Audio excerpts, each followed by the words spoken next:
இறால் பிரியாணி நல்லா உதிரியாக டேஸ்டியாக எப்படி செய்யலாங்கிறது பார்த்தலாம். அதுக்கு ஃபஸ்ட்டு ஒரு குக்கர் சூடு பண்ணிவிட்டு அதில் 2லேருந்து 3 டேபிள் ஸ்பூன் அளவுக்கு எண்ணெய் சேர்த்துக்கலாம். எண்ணெய் கொஞ்சம் கூடுதலாக சேர்த்துக்கோங்க.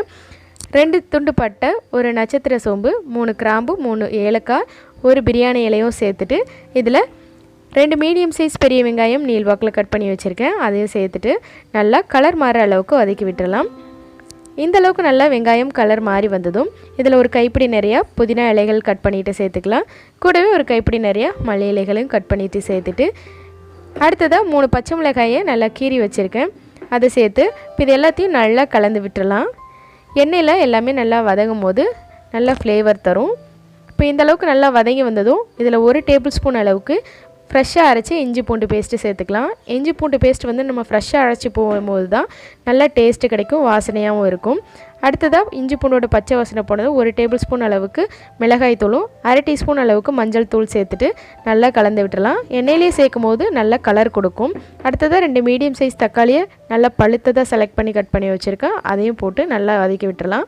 இந்த அளவுக்கு நல்லா வதங்கி வந்ததும் 200 கிராம் அளவுக்கு க்ளீன் பண்ணி வச்சுருக்க இறால் இருக்குது. இதை சேர்த்துட்டு ஒரு தடவை நல்லா கலந்து விட்டுடலாம்.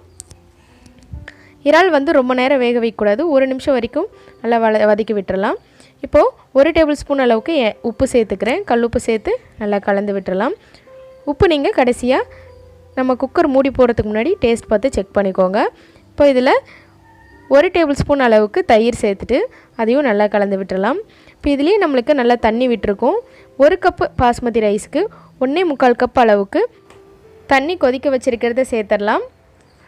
தண்ணி கொதிக்க வச்சதை சேர்க்கும் போது சட்டுன்னு நம்மளுக்கு வேலை முடிஞ்சிடும். இப்போ தண்ணி சேர்த்த உடனே நல்லா கொதி வர ஆரம்பிச்சிருச்சு. இப்போ இதில் 1 கப் அளவுக்கு பாஸ்மதி ரைஸை 15 நிமிஷம் ஊற வச்சுட்டு நல்லா கழுவி எடுத்து தண்ணியெல்லாம் வடித்து வச்சுருக்கேன். அதை சேர்த்து அரிசி உடஞ்சிராமல் லேசாக கலந்து விட்டுறலாம். இப்போ இதை கலந்து விட்டுட்டு மேலே கொஞ்சமாக மல்லி புதினா வாசனைக்காக சேர்த்துட்டு நீங்கள் உப்பு சரியாக இருக்கான்னு செக் பண்ணிவிட்டு இப்போ குக்கர் மூடி க்ளோஸ் பண்ணி விசில் வச்சிடலாம். மீடியம் ஃப்ளேமில் ஒரே ஒரு விசில் வந்ததும் ஸ்டவ் ஆஃப் பண்ணிவிட்டு ப்ரெஷர் ஃபுல்லாக அடங்கி வரட்டும். ப்ரெஷர் அடங்கினதும் ஓப்பன் பண்ணிடலாம்.